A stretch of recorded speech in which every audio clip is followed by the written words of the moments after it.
Olá, eu sou Guilherme Macalossi, está começando mais uma edição do BP News aqui no canal do Brasil Paralelo no YouTube. Na edição de hoje nós vamos falar sobre a prisão do terrorista italiano Cesare Battisti, que foi encontrado neste final de semana na Bolívia. Neste momento ele já está sob o poder da autoridade italiana. E para falar sobre este caso e sobre este personagem e sobre a sua prisão, nós convidamos uma autoridade no assunto. É o Walter Filho, que é promotor de justiça e autor de um livro contando o caso Battisti, a palavra da corte. Ed, sobe a vinheta de abertura do BP News de hoje.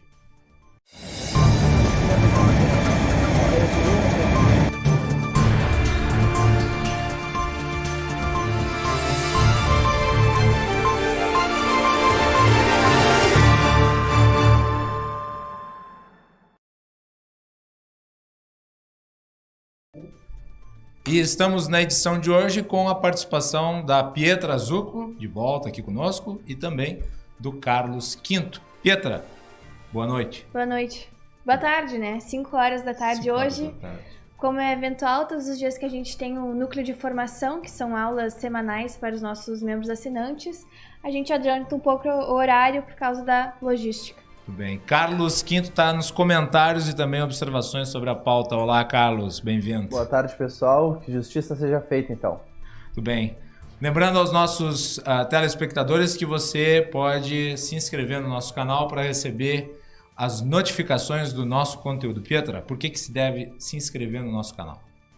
São várias as razões porque se inscrever no nosso canal. A primeira delas, e é também importante para isso, ter ativado o sininho e receber todo o nosso conteúdo, toda vez que a gente entra em live, toda vez que algum vídeo é postado, consegue receber a notificação e ver que a gente está ali. Muito bem. Carlos, quem quiser mandar mensagens pode enviar tanto para o chat no Facebook, no YouTube, quanto também pela hashtag BPNews no Twitter. Participação contigo, né? Então, por favor, pessoal, caso vocês tiverem dúvidas a respeito principalmente da situação legal de Cesare Battisti no atual momento, nosso convidado também vai estar aqui ao nosso dispor para poder sanar essas dúvidas. Então, por favor, nos enviem aqui pelo YouTube, que eu vou repassar para ele e a gente pode debater aqui melhor. Muito bem, antes de nós passarmos para o nosso convidado e para nosso quadro de entrevista, eu gostaria de agradecer a enorme participação do nosso público nas primeiras 4 edições do BP News e também a enorme audiência. O BP News, somando as 4 primeiras edições, teve mais de 100 mil visualizações, então obrigado a todo o nosso público pela fidelidade. Hoje, excepcionalmente, às 5 horas da tarde, e lembrando que amanhã o BP News vai ser novamente sobre a questão das armas, com a participação do Benê Barbosa, que é o maior especialista brasileiro na temática. Então já estão todos convidados a acompanhar. Ed, sobe a nossa sketch do entrevistado de hoje.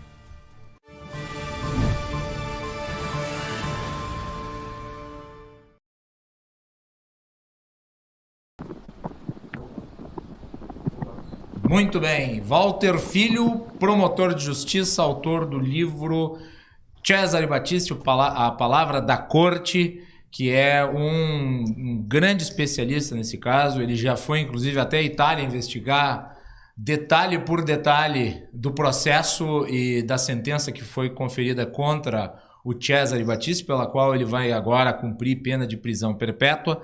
É o nosso entrevistado de hoje. Mas antes, vamos à pauta. Pietra, o Cesare Battisti foi preso na Bolívia. Quais são os detalhes? Exato. Cesare Battisti, então, um ex-ativista de extrema esquerda, como colocam, ex-ativista, né, mas na verdade é terrorista. Ele foi condenado por 4 assassinatos e expulso da Bolívia nesse domingo, dia 13, onde ele tinha se refugiado depois de ter ficado no Brasil por mais de uma década. Ele chegou na Itália hoje, dia 14, para cumprir uma pena de prisão perpétua. Ele foi condenado ainda a essa prisão perpétua em 1993 na Itália, pelo assassinato então, de 4 pessoas. Um guarda carcerário, um agente de polícia, um militante neofascista e um joalheiro de milhão. Então tá aí as informações com a Pietra. O Walter participou do especial Black Friday aqui no Brasil Paralelo, comentando o caso em si. Hoje nós vamos nos centrar mais na prisão e no que se pode esperar aí em relação ao Cesare Battisti. Walter, bem-vindo aqui ao BP News, é um prazer falar comigo. O prazer é meu, Guilherme, a você, a sua colega de trabalho, Pietra, né? Isso. Nome italiano. Então, quero mais uma vez agradecer a oportunidade, porque, Guilherme, todo dia eu que estudei o caso, todo dia eu tenho raiva, porque eu vejo jornalistas, colegas seus, as pessoas informando. Hoje eu vi naquele programa da Globo News, a Maria Beltrão dizer que o Battisti tinha atirado e deixado o filho do Torregiani paraplégico. Isso não é verdade, né? Você começa a ver as informações erradas dos processos. São tantas informações erradas que você fica, às vezes, com raiva. Meu Deus, por que não leram os processos? Por que não dá uma olhada? Por que não pede informação a quem conhece o caso? Por que não pede a ti, Guilherme, que já conhece muito bem, né?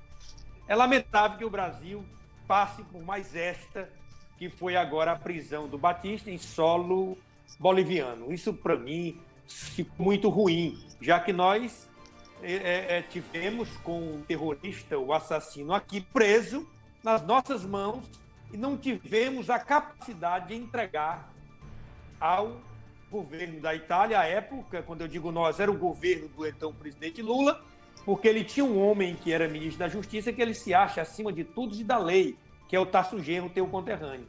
Então é o seguinte, ele viola a lei, ele passa por cima da lei e concede um refúgio político, que depois o Supremo anula. Então você vê a prisão, na verdade, Guilherme, o Battisti foi preso em face de um mandado de prisão da Justiça da Itália.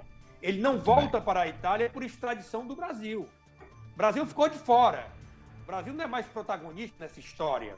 Quem entra na história é a Bolívia, que automaticamente, ao tomar conhecimento da prisão em solo nacional boliviano de um foragido perseguido pela Interpol, põe fim a uma longa caçada de um fugitivo que saiu da Itália em 4 de outubro de 1981, da prisão de Frosinone, ajudado pelo amigo Pietro Muti, evadiu-se da Itália e agora volta para cumprir, como você disse, a pena de prisão perpétua. Seria melhor que ele tivesse voltado pelo Brasil, entregue pelo Brasil, porque aí a prisão seria no máximo de 30 anos, com a dedução, né, do prazo que ele ficou preso aqui no Brasil por volta de 4 anos. No caso, o Cesare Battisti fez mau negócio ao fugir do Brasil. Péssimo negócio, mal orientado, né? Ele sempre aqui no Brasil, as pessoas diziam que ele era intocável, esse pessoal do PSOL, grande parte do PT, liderado pelo Eduardo Suplicy, que é um infantil, um bobo, que diz cada tolice nas redes sociais, enaltecendo o terrorista e assassino, dizendo que ele é um inocente. Meu Deus, você fica olhando isso e quando você lê os processos, quando você vê as decisões da justiça italiana, da justiça francesa, inclusive do Tribunal Europeu de Direitos Humanos, você percebe quanto o Brasil precisa avançar em certas questões, Guilherme, principalmente na questão criminal. Walter, vamos começar falando aí da decisão da Bolívia de expulsar. Na verdade, não foi... expulsão, exato. Expulsão, né? Ele foi expulso. A que se deve o fato do governo boliviano, que é comandado pelo Evo Morales, um bolivariano, ter entregue um militante de extrema esquerda, um terrorista de extrema esquerda? Não seria mais lógico ele também ficar como terrorista, como fez o governo brasileiro na época do PT? Eu acho que o Evo Morales avaliou a situação e percebeu que a mudança de governo no Brasil é bom que se diga e seja justo. O aceno do então candidato à época, Bolsonaro, queria extraditar de qualquer forma e quando chegou ao governo fez esforço para isto, manteve contato com Matteo Salvini, a Polícia Federal começou a trabalhar, houve ali um erro ainda no governo Temer, que não foi o monitoramento, porque quando o Fux revogou a prisão, revogou a liminar e determinou a prisão, o Battisti fugiu. Então ali era para ver o monitoramento e ele ser preso em solo nacional e ser extraditado. Então esse aceno do governo brasileiro mostrou para a Bolívia que a coisa aqui estava mudando, que ele não tinha mais o apoio que ele tinha antes no passado, né, do governo Lula e também da presidente Dilma. Isso não acontecia mais. Então acho que avaliando a questão do ponto de vista político e internacional, o Evo Morales percebeu que seria uma loucura permanecer em território nacional e criar uma questão diplomática com a Itália, como o Brasil criou, desprezando um tratado bilateral. Foi vergonhoso o que o Brasil fez. A Bolívia deu aquela tapa, né, no rosto do então governo brasileiro Lula e de Dilma, mostrando que ele não iria entrar nesta, porque seria muito ruim. Então agiu corretamente, porque o homem estava sob o domínio da Interpol, da Polícia Federal e da própria polícia boliviana, e tinha que realmente devolver. Eu acho que foi uma atitude correta. No caso, tu achas uma loucura. No caso, tu achas que o Evo Morales foi mais digno que o Lula e a Dilma Rousseff? Juntos, não tenho nem dúvida disso. Ele teve um ato de grandeza que o Lula não teve. O Lula, no último dia do seu mandato, né, ele fez simplesmente conceder um visto de permanência ilegal, contrariando a lei. E aí a própria Justiça Federal anulou isto, porque era uma imoralidade. Você não pode conceder visto de permanência a quem tem condenação por homicídios, por crimes hediondos, e tampouco o refúgio político concedido pelo Tarso Genro. Foi uma loucura. Um ato que realmente a Itália foi muito hábil. A Itália não confiou, Guilherme, no judiciário brasileiro mais. Uhum. Queriam fazer uma passagem, a verdade é esta, queriam fazer uma passagem pelo Brasil. É claro que renderia dividendos políticos, mas a Itália não aceitou. A verdade é que a Itália entendeu que o momento era de levar direto. Você vê que saiu um Falcon com 3 motores de longo alcance, imediatamente chegou em solo boliviano, retornou e pousou no aeroporto de Ciampino. Fez correto a Itália. Não poderia correr risco. É uma caça de longos 37 anos. Esse homem matou 2 policiais pelas costas.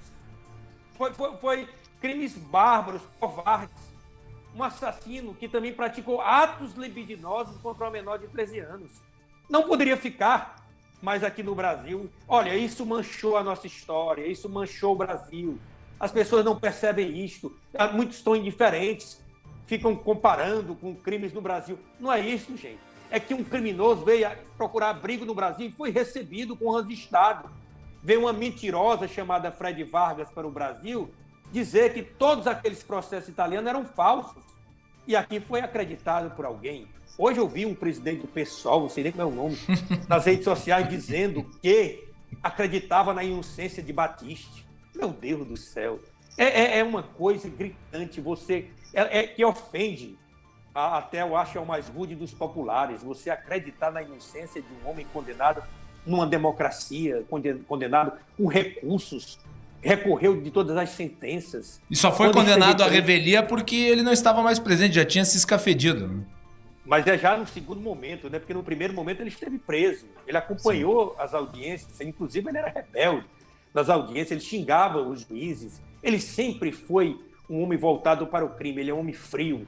Não sei se você notou hoje na chegada a Ciampino, a maneira dele, aquele sorriso sarcástico, né? Aquele sujeito que não está nem aí. Então, Ed, se tu puder, enquanto o Walter vai falando, eu vou pedir pro Ed colocar na tela as imagens do Cesare Battisti preso. Nós temos algumas fotos aí. Se o Ed conseguir colocar as fotos dele preso, são 2 fotos. Uma dele, inclusive, com o emblema da justiça italiana aos fundos, né? Tem também uma da Bolívia, né? A polícia da Bolívia fez questão de botar isso na hora da prisão, porque, sabe, a Bolívia agiu corretamente. Eu nunca mais falo mal do índio, eu falava. Carlos, os apontamentos aí também, a palavra do público, por favor.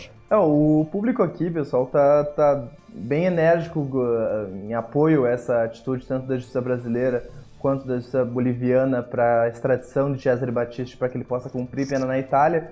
Eu acho que o nosso público está bem ciente dos crimes cometidos e da falsa luta por democracia que esses grupos, como o dos proletários armados pelo comunismo, dizem que fazem. Mas assim, pegando um pouco o gancho aqui rapidinho do Walter, como ele falou em relação a avanços da legislação brasileira, sobretudo criminal, em relação ao comunismo, eu gostaria de destacar o projeto de lei de autoria do Eduardo Bolsonaro, que está tramitando no Congresso Nacional a respeito da criminalização do comunismo em relação à como ideologia.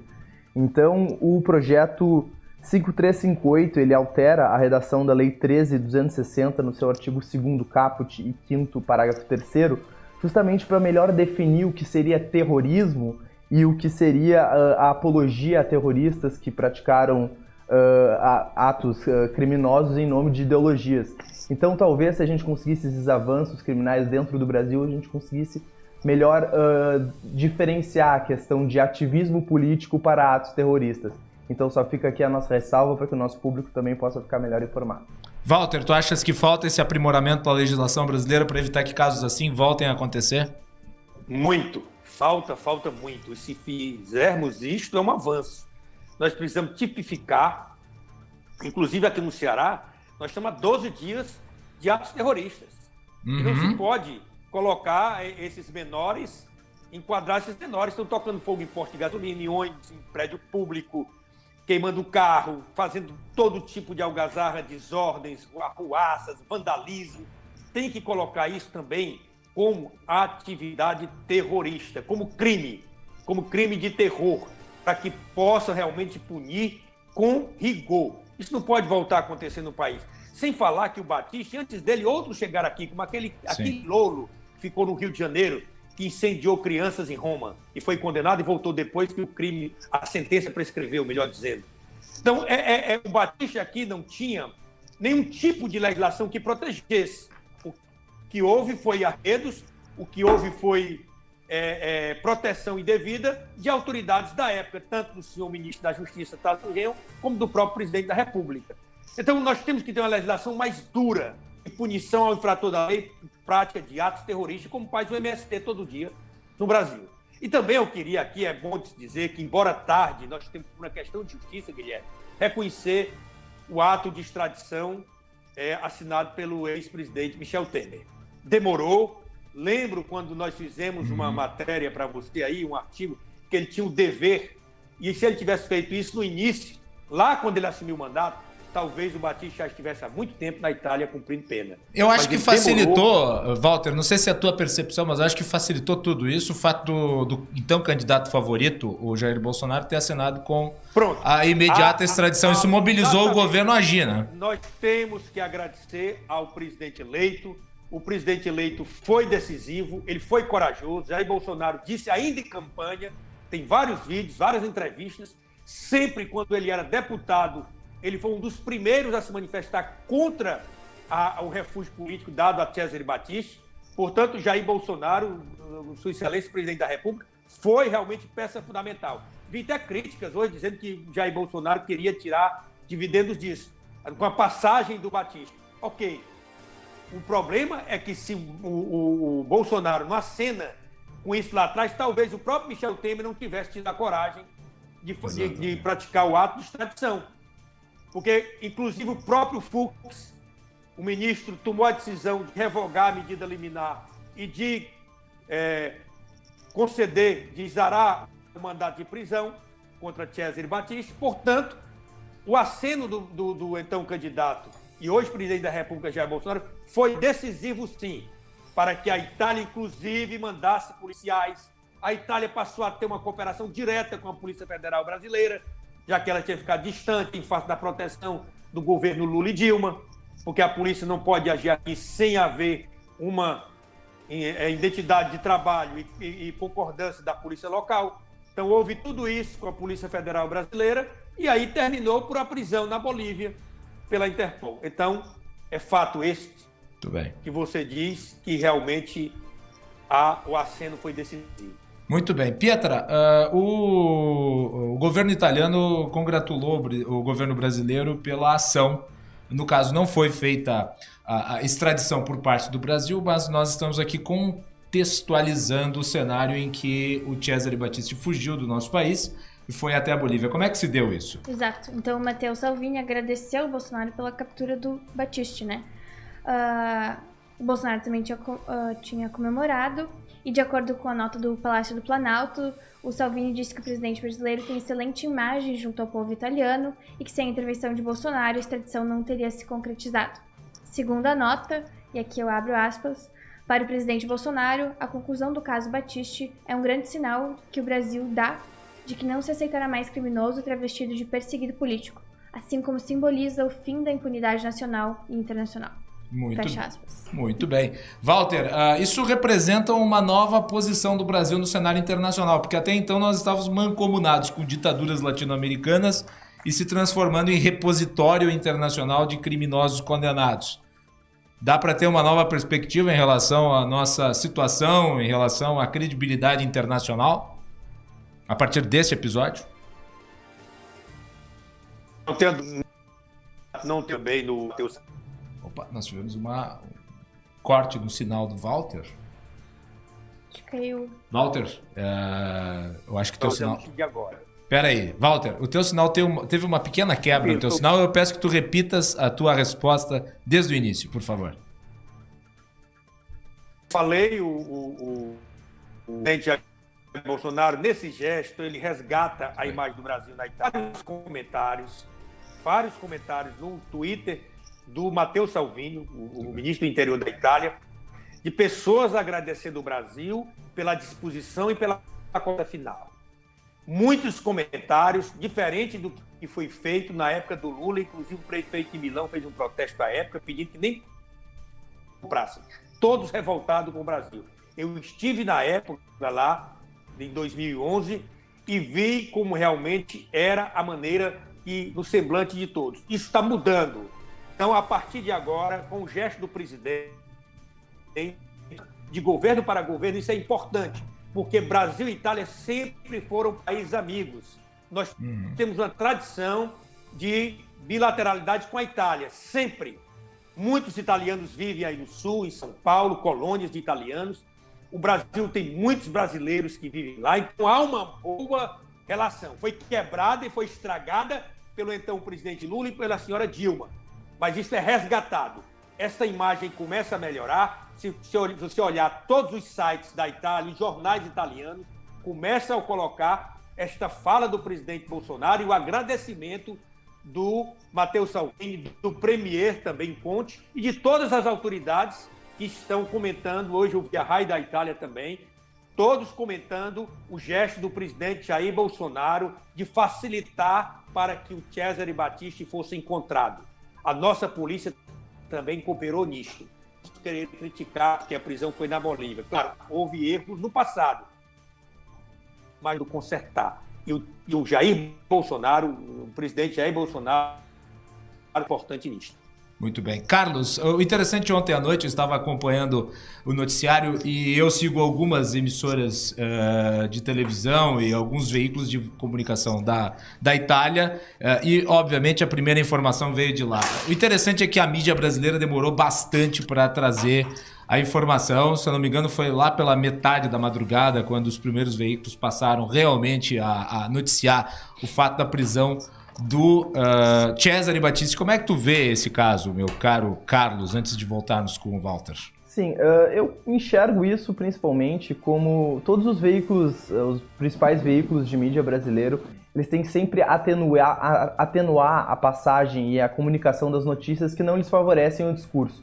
Então, quanto mais tempo eles demorarem para publicar, mais, digamos assim, panos quentes eles botam em cima disso, mas quando chega a hora inevitável que eles têm que noticiar algo que não lhes convém, eles vão fazer isso da maneira mais branda e da maneira mais, digamos assim, calma, tranquila e distorcida possível. Isso eu acompanhei também em vários portais, em vários órgãos de mídia tradicionais, e isso apenas fortifica e reitera ainda a posição que esses jornais, a despeito da falsa neutralidade que dizem que pauta a sua profissão jornalística, de que ainda há subjacente um discurso revolucionário e progressista que sempre está ali beirando para omitir determinado assunto ou para fazer vista grossa em relação a determinado aspecto do relato do jornalismo nacional e internacional. E também, Macalossi, tem aqui, o pessoal tá perguntando aqui, teve uma dúvida recorrente aqui que veio 3 vezes, de 3 pessoas distintas, que perguntaram que como se em 2009 o Luiz Fux ele retirou o status de refugiado político de Cesare Battisti, por que ele não conseguiu então ser extraditado para a Itália naquela determinada posição? Eu acredito que é porque a Constituição Federal confere poderes ao presidente da República para negar a extradição ainda que o STF tenha assim determinado. O Walter, por favor, me corrija se eu estiver errado. Walter. A verdade é o seguinte, o Supremo Tribunal Federal, ele autoriza a extradição e o presidente da República entrega o súdito estrangeiro, é isso que diz a Constituição. Ele autoriza o Supremo, a Itália pediu. Na época, o Supremo autorizou. Só que uma decisão depois do Supremo, o próprio Supremo disse que o presidente não está obrigado a cumprir aquela autorização. Cumpre se quiser. Foi o que aconteceu. O Supremo, por maioria, determinou a extradição do Cesare Battisti, naquela decisão de 2009. Então, quando foi para fazer a entrega do súdito estrangeiro, o próprio Supremo tinha dito, depois, que o presidente entrega se ele quiser. Isso não é uma interpretação, por exemplo, do ex-ministro do Supremo Tribunal Federal, Paulo Brossard, aí do Rio Grande do Sul. Ele entendia, e também o Francisco Rezec, de que quando o Supremo autoriza, o presidente é obrigado a entregar. Só que aí veio essa decisão, ficou um conflito. E o Lula entendeu, como a decisão do Supremo dizia que ele não estava obrigado, ele não entregou. Eu entendo diferente. Se o Supremo autoriza a extradição, o presidente da República é obrigado a entregar. Por quê? Porque a Constituição diz isso. No caso, o Supremo, na época, se acovardou. Exatamente. Cabe ao Supremo Tribunal Federal autorizar a extradição de estrangeiro. Autorizar. Quando o Supremo determina, na sua decisão, autoriza a extradição, o presidente só faz entrega. É um mero protocolo. Então não poderia haver essa negativa. Mas o Supremo depois disse, não, é um rito de passagem com aquela discussão tola e terminou. Então você deve tirar no Brasil, na minha... Se não, retira isso da Constituição. Aí a extradição fica só a cargo do presidente da República, do Poder Executivo. O Judiciário não entra mais. Ora, se a extradição é pedida ao Poder Judiciário e o Supremo Tribunal Federal diz autorizo a extradição do súdito estrangeiro Cesare Battisti. Está lá no voto do relator César Peluso. Imediatamente o presidente da República tem que entregar, porque o rito de entrega é do presidente, que é o chefe de Estado. Mas é só uma etapa burocrática, né? Exatamente. E aí veio aquela decisão, uma decisão criticada muito, lembra a época pelo Paulo Brossard. Eu até retrato isso no meu livro, essa passagem do jurista Paulo Brossard, também do ex-ministro da Corte de Haia, Francisco Rezec, que eles criticam isso. Se o Supremo autoriza, não cabe ao presidente discutir. Ele só faz entregar. Mas ficou essas coisas do Brasil, né? Esse famoso jeitinho do Brasil. Muito bem. Walter, gostaria de agradecer a tua participação aqui no BP News, comentando aí a prisão do Cesare Battisti. Eu sei que tu estás nessa luta há muito tempo e tu é autor do único livro brasileiro que trata dessa questão a partir da visão da corte, daí do processo em si. Eu recomendo sempre aos nossos telespectadores que busquem a obra e depois nós vamos deixar ela colada no link aqui da nossa descrição para quem quiser adquirir. É um livro muito interessante que conta aí nos pormenores o caso do Cesare Battisti. E eu te deixo rapidamente com a última palavra, Walter. Obrigado. Obrigada. Ok, agradeço a você e a todos. Realmente é sempre um prazer participar do programa. Você está me ouvindo bem, né? Ainda? Sim, estamos ouvindo bem. Sim. É só dizer que o livro ele não é um livro ruim para ler, porque aquele livro jurídico que até eu tenho abuso de ler, né? Sou obrigado a ler. É um livro de fatos. Ele traz fatos, então é um livro que mostra os assassinatos baseado nas sentenças italianas. Ele tem na versão e-book, na Amazon, e tem também a versão impressa. Quem quiser, é só ir lá. O caso de Cesare Battisti, a palavra da corte, a condenação do terrorista na Itália. São relatos dos fatos provados na Itália. Mais uma vez, Guilherme, agradeço. Enfim, não foi em vão a nossa luta e Battisti está preso, vai ficar 6 meses na solitária, porque o início de cumprimento de pena perpétua na Itália tem que ter esse detalhe, pagando pelos crimes que cometeu. Abraço a todos e até outra oportunidade. Abraço, Walter. Obrigada. Então tá aí, Walter Filho, que é autor do livro Cesare Battisti, A Palavra da Corte. Obrigado, Walter. Grande livro esse, eu recomendo sempre que as pessoas leiam o livro. Então vai ficar 6 meses na solitária, né, Carlos? Eu acho tempo para ficar pensando no tempo que ele ficou lá na praia, ali no Tomando Rio uma de Janeiro, cervejinha. tomando uma cerveja. Né? Eu acho que o pessoal aqui também tá condenando muito aqui as ações do Chesney, chamando ele de, assim, ó, terrorista é o mais brando. E então, gostaria aqui de uma maneira pessoal, mas eu acredito que pelo BP inteiro, pelo Brasil Paralelo, de deixar a nossa homenagem aqui, os nossos pêsames ao Antônio Santoro, ao Pierluigi Torretini, ao Andréia Campanha e ao Lino Sabadin, que foram as 4 pessoas que faleceram direta ou indiretamente pelas ações de Cesare Batista, e obviamente aos seus familiares também. Muito bem. Pietra, comentários aí do nosso público no BP News, na nossa hashtag BP News no Twitter. Eu vi que tem gente perguntando, inclusive, se nós vamos ser uma emissora de televisão mesmo, com concessão dada pelo governo. Nina Maia perguntou, por favor, respondam se é verdade que vocês vão ter uma concessão para virar TV. Olha, não, no momento não. No momento não. Até agora não, mas... No YouTube, por enquanto. Nos acompanhem no YouTube. Amanhã estaremos aqui a partir das 20 horas. E estão perguntando também sobre o contato do PP News, que é uma tag que está aqui em cima da cabeça do Macalossi. Para vocês poderem enviar qualquer furo de notícia que tiverem, qualquer denúncia, qualquer coisa desse tipo, para a gente conseguir identificar e noticiar aqui. Caso aconteça alguma manifestação, seja de qualquer lado, direita, esquerda, etc., podem também gravar e enviar os vídeos para nós.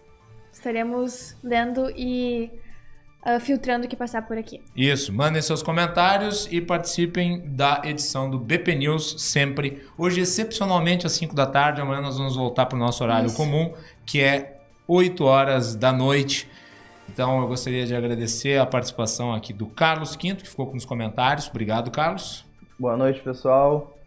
Até a próxima. E também da Pietra Zucco, que está aqui ao meu lado na bancada. Obrigado, Pietra. Muito obrigada, pessoal. Muito bem. Lembrando que hoje tem a volta do curso de formação do Brasil. Núcleo de formação. Núcleo de formação, sempre inverto, né? O Núcleo de Formação do Brasil Paralelo.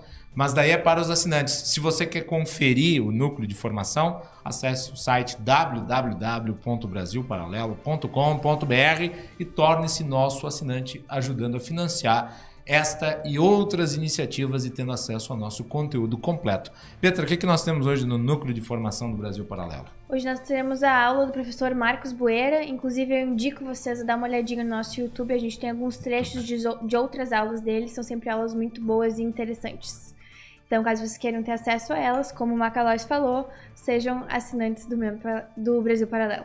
Marcos Boeira dá um verdadeiro show. Eu recomendo vivamente que se assista. Aulas muito boas. O Marcos Boeira é um grande professor, está no nosso núcleo de formação, já deu aulas e hoje a abertura de 2019 é com ele. E eu garanto para vocês, as aulas do núcleo de formação do Brasil Paralelo são realmente sensacionais e valem muito a pena. Então não deixe de se tornar nosso assinante. Muito bem, obrigado a todos pelas mensagens, pelas publicações, pelos comentários, não só nesta edição de hoje, mas também nas anteriores. Na última edição nós tivemos mais de 200 comentários no YouTube, uma coisa muito boa. Eu respondi alguns, vou passar hoje na área de comentários também, vou responder o pessoal que vai comentar no post do YouTube. Então, obrigado a todos e nós voltamos amanhã às 20 horas. Obrigada, até mais. Com o Benê Barbosa. Até mais a todos. Valeu, pessoal.